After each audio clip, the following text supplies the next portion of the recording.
watching Numbskull News, and today I want to talk about the secret meetings between Big 12 presidents, ACC presidents, and schools, leaving out Brett Yormark, leaving out Jim Phillips, and talking to Smash Capital.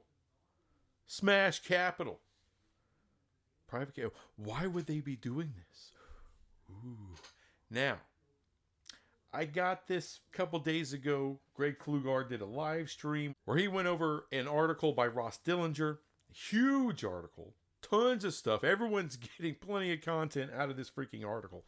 But one of the things he really honed in on was this, secret phone call between the Big 12, some Big 12 schools, ACC schools, and Smash Capital. Now, he's been alluding to, hey, the top brands of the Big 12, top brands of the ACC could come together and form this big time new league.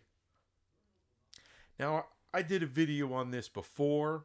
I'll try to find it and link it at the end of the video here, if you happen to stay for the end of the video, where I explain why that shit won't happen. And the biggest reason why. All you have to do is look at the Pac-12. They never could get a media rights deal worth a damn. Why? Because Oregon and Washington would not commit. They wanted to go to the Big 10, period, end of story. They wanted to get out of there.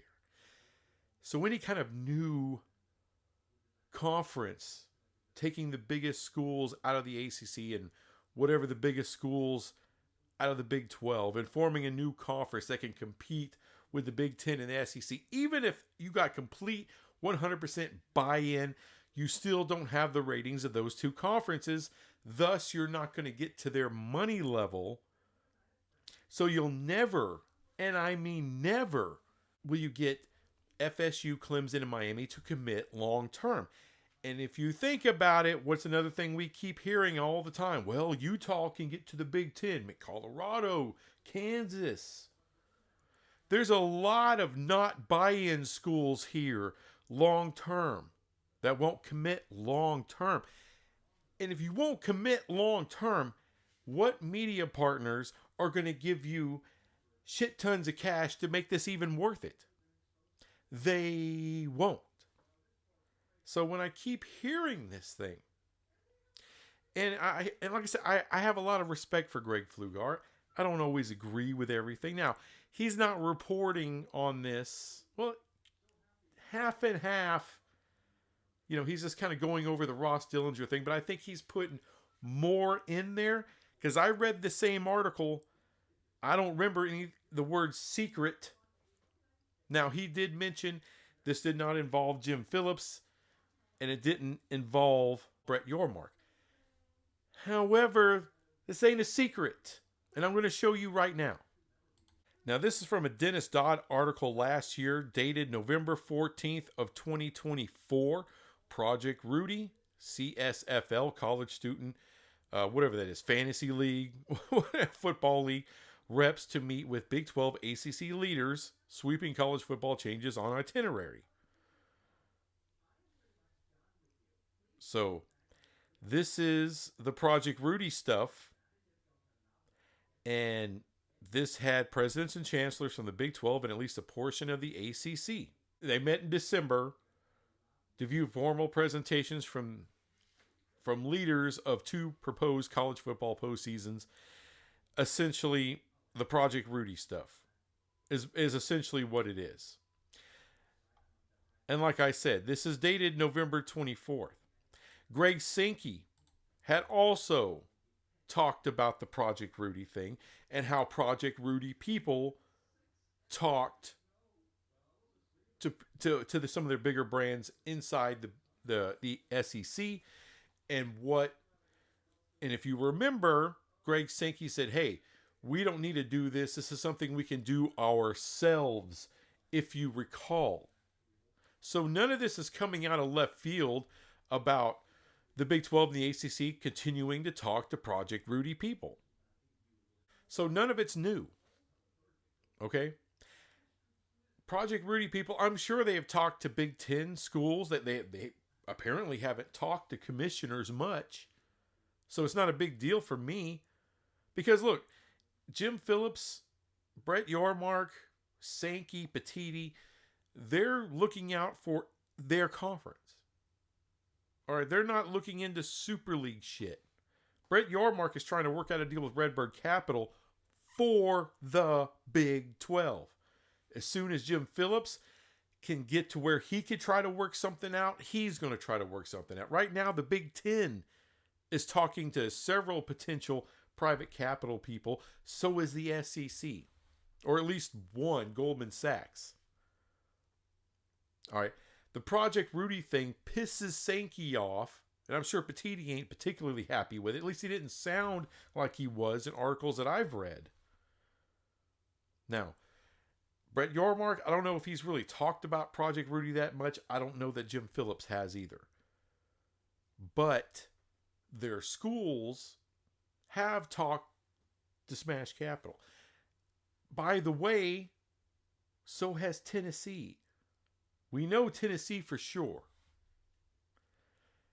So what's the secretive shit? I don't understand where he gets the, is this secretive? Because everybody thinks that, the biggest brands of those two are going to come together. Blah, blah, blah. Remember what's, like I said with Smash Capital, it's Project Rudy. It's Super League shit. Not your normal 16-team league. No, it's a Super League deal. This is what the Project Rudy people in Smash Capital want. So if it's not the dumb shit that keeps getting talked about as far as top brands of the ACC and Big 12 coming together, then why are they talking to them? Why is the conversation continuing? Because there's a lot of money on the line. That's why. Now, for me, because the Big 10 and the ACC the Big 10 and the SEC are completely out of the Project Rudy business. They did not show up to the formal stuff, the formal presentations in December. They have repeatedly said, screw off with that. We're not about it. We're not about it at all. So, but the Big 12 and ACC schools are still talking to them. This is what I believe. Because look, I love Greg Flugar. Like I said, I don't think this is the stuff he was talking about was really a report, more of speculation on his part. And he does speculate from time to time. I speculate a lot. Most people do. All your national media people, your most respected guys, they at times will speculate because that's all you can do. You throw in everything that you know or think you know and then speculate on it until something happens, until you're told differently. Okay? So, what I believe this is about, because you notice the Big 12, you got 180 talking about, if they're going to push this format, it's going to be war. Of course, we all heard what the ACC said after their spring meetings. They weren't too thrilled. What it sounds like is they're trying to get together a backup plan in case the SEC and the Big 10 do break away. So what does that mean? This is pure speculation on my part. But Smash Capital is interested in one thing, as far as I have ever read on them and what they want. They want a huge 70-team Super League. So if the Big 10 and the SEC go and do their circle jerk somewhere else, what does everybody else do? Big 12, ACC, come together and say, okay, let's greenlight the Project Rudy. We are going to build this thing ourselves with this private capital. It won't be for as much money without the Big 10 and the SEC. It's fine. But it can't be just the Big 12 and the ACC with Project Rudy. I don't think it would. Think about this.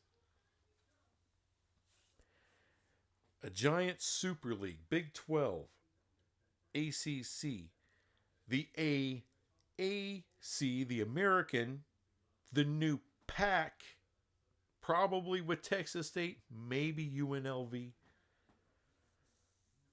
UConn, and the rest of the Big East. Now, some people are going to get cut out, left off. I'm sorry, Sun Belt. Sorry, Mid-American. I'm sorry, Conference USA. Sorry, Mountain West. Some people are just going to have to get left out. Hey, come together and form your own thing. Cool. But that's the biggest left of the G5, G6, Big 12, ACC to come together. And this is assuming Florida State, Clemson, Miami are gone. And this will also include Notre Dame playing 5 games within this thing. A Super League, the best you can do, and you do the same thing. You tier this sucker up. Could this work with private equity? Like I said, it won't be as much money. On the top level with the Big Ten and the SEC, it was estimated somewhere around $200 million per year just in media rights payouts, just for like the top 20 teams. Cut that down to about 120 for the top tier in this thing. Next tier down, tier 2 down, let's call it 80 million. And then the bottom tier, 45, maybe 50. Somewhere in there. 40, you know what? Somewhere between 40 and 50. Let's just call it that. That's not a bad deal. And you have relegation. So if you're good, you're playing at the bottom, you can work your way up. And if you suck at the top, you got to come down. And in this thing, how about this? If it included the Big Ten and the SEC, of course, there are protected schools that would never come out of the top. It didn't matter if they go 2-10. They never drop from the top money level. In this, no one's protected. Everybody's got to fight every year for their spot. That could be something that can be sold on the open market. A shit ton of football content. I know, lack of blue bloods and all. Kiss my ass with it.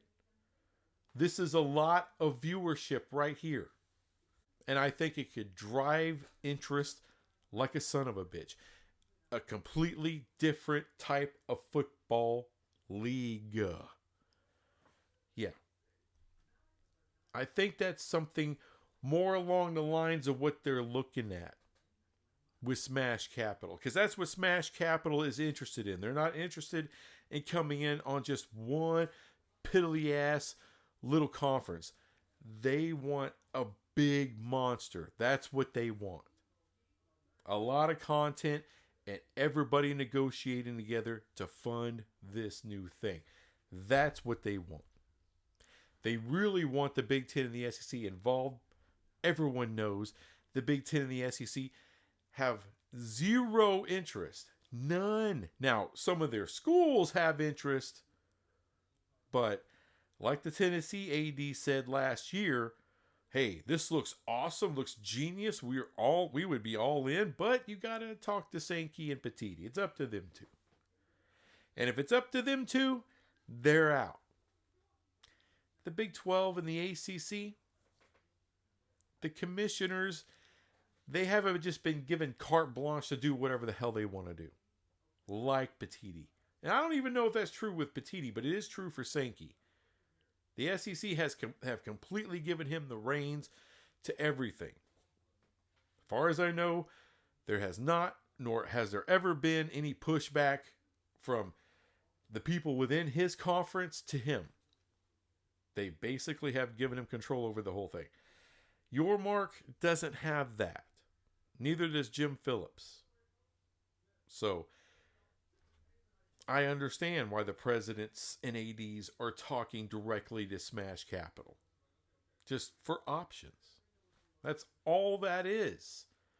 And it's smart. Get your options. Weigh everything out. Is that a better deal?